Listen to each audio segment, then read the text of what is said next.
برائی سے روکنے کا طریقہ کار کیا ہونا چاہیے.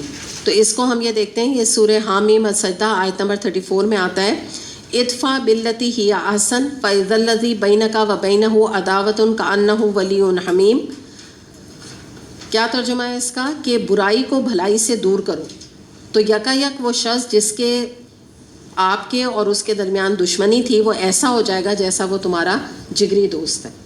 تو یہ طریقہ بتایا جا رہا ہے کہ جو بھی کوئی برائی ہے اس کو برائی سے دور نہیں کیا جاتا.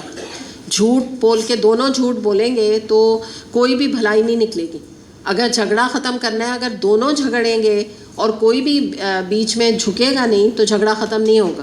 ٹھیک ہے نا, جھگڑا کر کے جھگڑے کو ختم نہیں کیا جاتا ہے بلکہ برائی کو بھلائی سے دور کیا جاتا ہے. تو یہ بات بتائی جا رہی ہے کہ اگر تم یہ کام کرو تو اس سے فائدہ کیا ہوگا کہ جس سے تمہاری دشمنی ہے کسی سے تو وہ تمہارا ایسے ہو جائے گا جیسے تمہارا جگری دوست, بیسٹ فرینڈ تمہارا بن جائے گا. یہ وہ چیز ہے. تو دیکھیں نا, واقعی حقیقت ہے کہ اگر آپ کسی کے ساتھ کوئی بات کر رہے ہیں برائی کہ یعنی کہ دو لوگ ہیں, لڑائی جھگڑے والی بھی بات ہے, تو ایک انسان اللہ کے خاطر جھک جاتا ہے اور کہتا ہے اچھا ٹھیک ہے چلیں میں نے آپ کو بھی معاف کیا اور چاہے میری غلطی ہے میں چھوڑتا ہوں اس بات کو, تو کیا ہوگا, جھگڑا ختم ہو جائے گا. اور واقعی وہ ہو سکتا ہے کہ جب وہ اس کیریکٹر کو, گریٹنس کو مان کر دوسرے شخص کی, اپنی فرینڈ کی اس کا دوست بن جائے, قریبی. اچھا, پھر ہم دیکھتے ہیں سورہ طٰہٰ آیت نمبر 44 میں آتا ہے فَقُولَا لَهُ قَوْلًا لَيِّنًا, کہ تم وہاں جانا یعنی کہ فرعون کی طرف اور اس سے نرم بات کرنا. اب آپ دیکھیں فرعون جیسا جابر بادشاہ ہونا تو یہ چاہیے تھا کہ اللہ تعالیٰ کہتے کہ تم تو اس کو بہت سختی کے ساتھ بات بتانا کیونکہ وہ بڑا جابر بادشاہ ہے. اس کے لیے کہا جا رہا ہے ہارون علیہ السلام اور موسیٰ علیہ السلام کو کہ تم لوگ بڑی نرمی کے ساتھ بات کرنا فرعون سے. تو آپ یہ دیکھیں ہمارے لیے کتنا بڑا سبق موجود ہے کہ ہمارے سامنے ہمارے جو مخاطب ہوتے ہیں, ہم جن تک اللہ کا پیغام پہنچاتے ہیں تو وہ تو فرعون سے بہتر لوگ ہیں نا.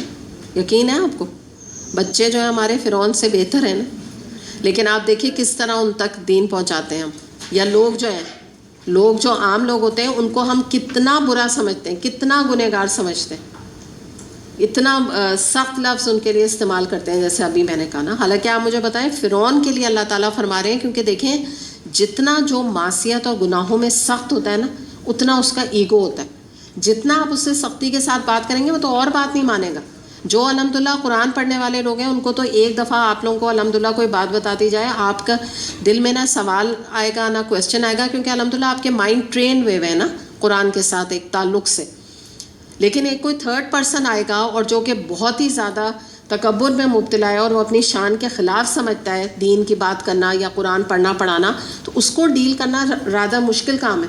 تو اگر وہ پہلی دفعہ آیا اس کو کوئی ڈانٹ پھٹکار شروع کر دے اور اس کے ساتھ مس بیہیو شروع کر دے اور اس سے کہتے ہیں آپ تو بالکل جہنمی ہیں, آپ تو بالکل دوزخی ہیں, اس قسم کی باتیں, تو آپ مجھے بتائیں کہ وہ اس کا پارا کہاں چڑھے گا اور وہ کیا بات کو فیوچر میں اس کا تو دل بند کر لے گا. وہ کہے گا میں تو غلطی ہو گئی جو میں ایسی پتہ نہیں کس نے بتا دیا تھا میں آ گئی. تو یہ فرق ہوتا ہے کہ ایسے لوگوں سے یہ حکمت اللہ سے مانگنی چاہیے کہ اس طرح کے لوگوں سے ہمیں کیسے ڈیل کرنا ہے. اس کے بعد ایک حدیث ہم دیکھتے ہیں, عمر رضی اللہ عنہ سے روایت ہے, نبی اکرم صلی اللہ علیہ وسلم نے فرمایا میری امت کے آخری زمانے میں حکمرانوں کی طرف سے شدید آزمائش آئے گی اور اس میں سے وہ آدمی نجات پائے گا جس نے اللہ کے دین کو پہچانا ہوگا اور اس دین کی خاطر اپنی زبان سے, اپنے ہاتھ سے اور اپنے قلم سے جہاد کیا ہوگا. بس وہی جو ہے نا وہ اس آزمائش کا جو دور آئے گا جس میں اللہ کی بڑی نافرمانی ہوگی, تو بس وہ شخص ہی کامیاب ہوگا اور نجات پائے گا جس نے کہ ہر لیول پر, یہی ابھی ہم نے بات کی نا, ہر لیول پر اس نے اللہ کے دین کے حوالے سے جہاد کیا ہوگا. تو اب اس میں ہم دیکھ لیتے ہیں کہ قلم کے جہاد میں یہ بہت ساری چیزیں آ جاتی ہیں جیسے بکلیٹس وغیرہ کا لکھنا لکھانا, اس کے علاوہ لیٹرز ٹو دا مینجمنٹ یا ایڈیٹرز وغیرہ کا لکھنا کہ کوئی معصیت کے کام سے روکنے کی کوشش کرنا, یا جیسے آپ اسکول میں اپنے پرنسپل وغیرہ کو ان کے بچوں کے آپ لیٹرز لکھ سکتے ہیں کہ بھئی یہ ان اسلامک کلچر ہے یا کوئی کانسرٹس ہیں یہ سب ان کا انعقاد آپ نہ کرائیں. تو یہ وہی چیز ہو گئی نا, ہاتھ سے روکنا بھی آ گیا اور قلم کا بھی جہاد ہے یہ.